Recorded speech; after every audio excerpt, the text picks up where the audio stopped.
also have some Parmesan Garlic Sauce. To be honest, there's no healthy way around it. If there is, I couldn't find it. All of this sauce is terrible for you. Hey Nick. What's up, Rick? Do you think you can make a healthy version of Parmesan Garlic Sauce? Yeah, of course. Why? I mean, apparently it's all terrible for you. Anything is possible in the anabolic laboratory.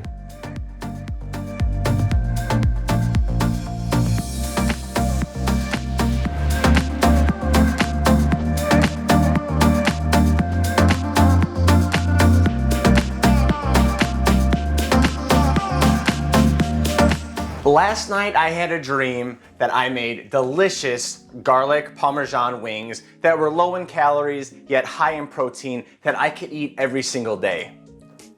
And you know what they say, if you dream it, you can do it. So today, we are making this a reality. My name is Nick and I have my master's in exercise physiology. I'm an online fitness coach and I make original recipes on YouTube as well as give fitness advice. So if you're into that kind of thing, subscribe to the channel and like this video. So if you're ready to have garlic parm boneless wings that taste almost identical to Buffalo Wild Wings, but for a third of the calories, then join me in the kitchen and let's get into it. Two things to note right out of the gate. About an hour ago, I salted my chicken. What you do, very simple, is you take your chicken, you weigh it, and then you take 1% to 1.5% and salt over it, flip it over, salt over it. That's it. You put it over there and it makes your chicken absolutely delicious. It is called a dry brine. Also, to make the sauce, I already put the garlic in the oven so it could be roasted and it is all ready to go. Now let's get to these wings. First, we need to clean our chicken. Instead of me going on about cleaning the chicken, I'm gonna link Mina's video where he makes a Popeye sandwich, but also shows you how to clean the chicken off. Before we do clean the chicken though, we want to dry it. I'll tell you what, these breasts were definitely not natural. However, for 99 cents a pound, can't beat it. Our chicken is clean and dried. Now we want to make our pieces. Now you can make smaller pieces, bigger pieces, however you want to do it. However, I would suggest making bigger pieces so that you don't have to use as much breading, which means you don't have to use as much calories to this meal. And we're going to do 1.5 pounds, which will make 3 servings. 1.5 pounds weighs 224, 448, 648, 672. And scissors is by far the easiest way to do this, just so you know. So I would highly recommend you just use scissors and then clean them afterwards.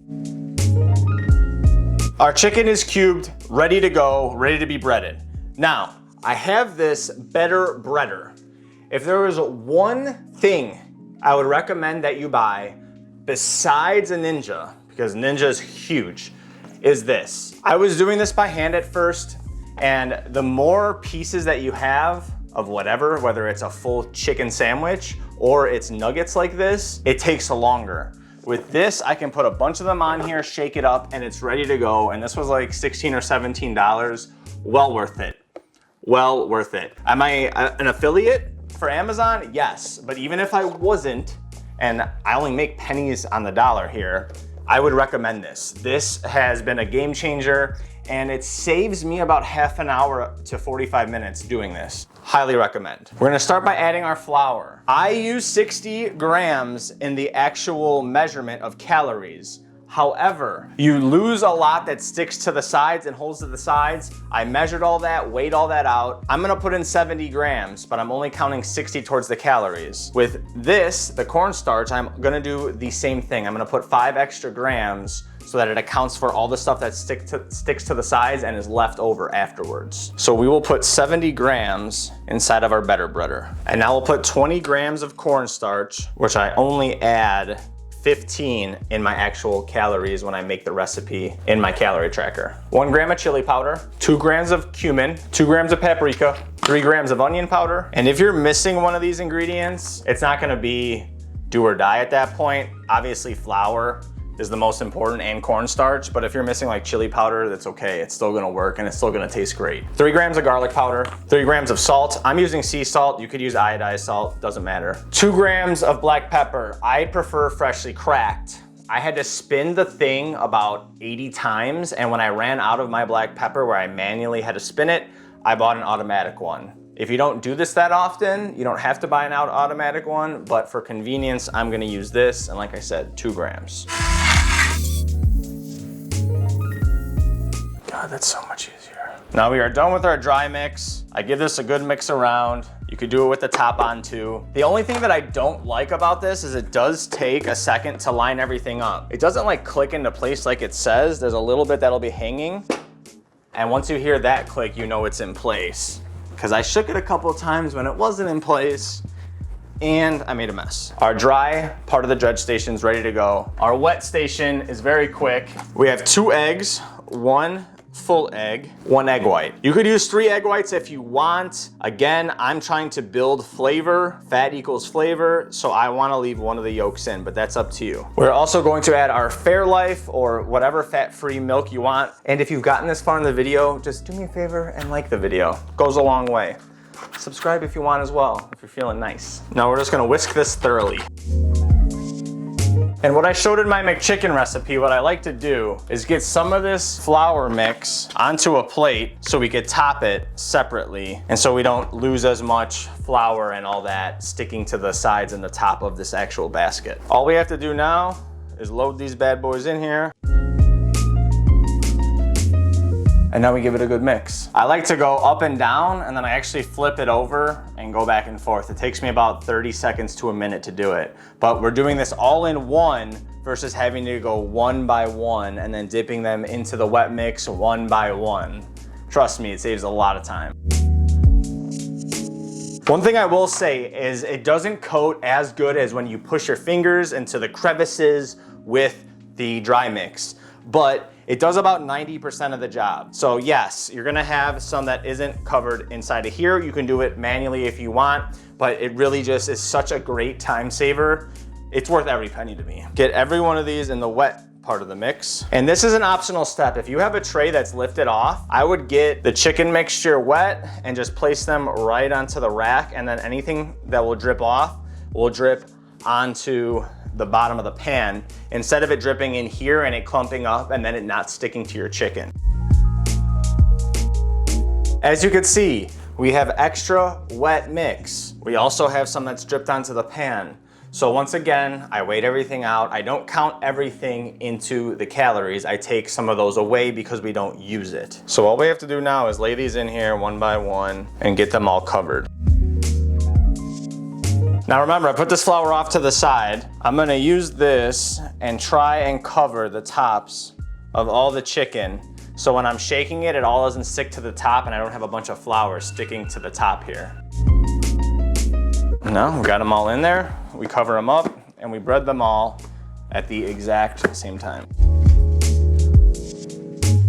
Now I'm just gonna line all of our chicken up onto a different rack than we had the wet chicken on. Now I would recommend some of these completely not covered because you don't want to overfill it. You could put it in there and fill it up all the way. However, you're gonna have some that stick together and when you pull them apart, they're still wet. So I'm just gonna add a little bit more flour on the top of these and then put them on our rack. If you want to avoid doing this, just do it in 2 separate parts. That's no big deal, but I wanted to show you both ways. I gave them all a once over. It took me about an extra 5 minutes, but I filled in any cracks and these are going to be absolutely beautiful. So I'm gonna get my air fryer going and we are going to cook these and make the sauce while they are cooking. We will get our air fryer preheated to 400 degrees. It only takes a few minutes. And while that is preheating, we will start making our sauce. I go into great detail in my other video of what amounts and everything that goes into this. I will have it linked in the pinned comment down below. However, for time's sake, for the video's sake, I'm going to pretty much rush through this and just tell you what's in it. And just for reference, it only takes about 10 minutes to put together. We're gonna start with light mayo. Greek yogurt, sugar-free syrup, olive oil, apple cider vinegar, Parmesan, fresh roasted garlic, lemon, salt, marjoram, fresh cracked pepper, basil, oregano, crushed red pepper, artificial sweetener, and xanthan gum. Oh, and I almost forgot, a little bit of water too. Now all we gotta do is mix it all together. With that being ready, we are good to go on putting the wings into the air fryer. And what I like to do is I like to spray olive oil on all of the one side right away. So whatever oil spray you have, I like to come to the sink and over it, just go over everything. And once again, through all my trial and error, I was counting how many sprays I used, and then I sprayed them into a bowl and weighed it and saw how many calories I actually sprayed. So I'm doing this as accurately as I can. As long as the actual pieces of chicken aren't touching each other, you can try to pack this as much as you can. Now I'm gonna spray the tops of these in the air fryer itself, since I already did the other side. And once everything looks covered, we put it back in here. And it takes about 6 to 8 minutes for these to cook. What I do recommend, especially because some of these pieces are thick, some of them are thin, I would use a food thermometer, and these only cost, I don't know, 15 bucks on Amazon. Your sauce is ready, your wings are cooking, you have about 15 minutes of cook time. What I like to do is just do the dishes, get them done. Why not? There is a decent amount of them, you'll have them done, and then you'll have your meals prepped and ready to go, and you can enjoy some Parmesan garlic boneless wings. About halfway through cooking, which is about 3 or 4 minutes, we're going to flip these over, and you're gonna check to see, does it have any white spots? Mine don't, but if you do, just give it another little spray of canola oil or whatever oil you use, and cook for the additional 3 minutes. Our boneless wings are done, our sauce is made, and now all we need to do is toss them into our sauce. Each serving, you're gonna have to weigh it out for yourself, but it is right around 220 grams. And then each serving, which this sauce makes 8 servings, is about 30 grams as well. So I'm gonna get my 220 grams in here, and I'll lay my 30 grams of sauce right on top. Now, I'll usually mix it around a little bit, but I'd almost rather use the brush because you're gonna mess up the breading if you try to go too hard with tossing them. And since this is a thicker sauce, unlike buffalo sauce, it doesn't just straight up coat it. A little sauce goes a long way with this as well. You can use extra sauce, but it's definitely not necessary. Our wings are ready to go. Typically, I'll eat them right out of the bowl. If I do 2 servings or a serving and a half, I'll get a bigger bowl, do the same thing that I just did. But these are fully coated, super juicy. The way we dry brine them with the salt, even if we overcook them a little bit, it is still juicy as hell in the middle, exactly what I want. And I think we should go over the macros. Pardon the interruption, but I could not do math when I recorded this last week, so I'm back to give you the correct macros. For both the chicken and the sauce, it comes out to 250 grams or 419 calories. For those 419 calories, you get 52 grams of protein, 25 grams of carbs, and 14 grams of fat. And the way I was actually able to compare it to B-dubs is on Wing Thursday, when they do buy one, get one, I bought 12 wings. Those wings came out to 330 grams. They don't have nutrition facts for 12 wings, so I went down to 10 wings, which they have posted on their website. The meal actually ends up being about 275 grams or 25 grams more than my boneless wings, but the calorie count is more than double. For 275 grams of B-Dubs Parmesan garlic wings, you get 870 calories, 50 grams of protein, 40 grams of carbs, and 56 grams of fat. 56.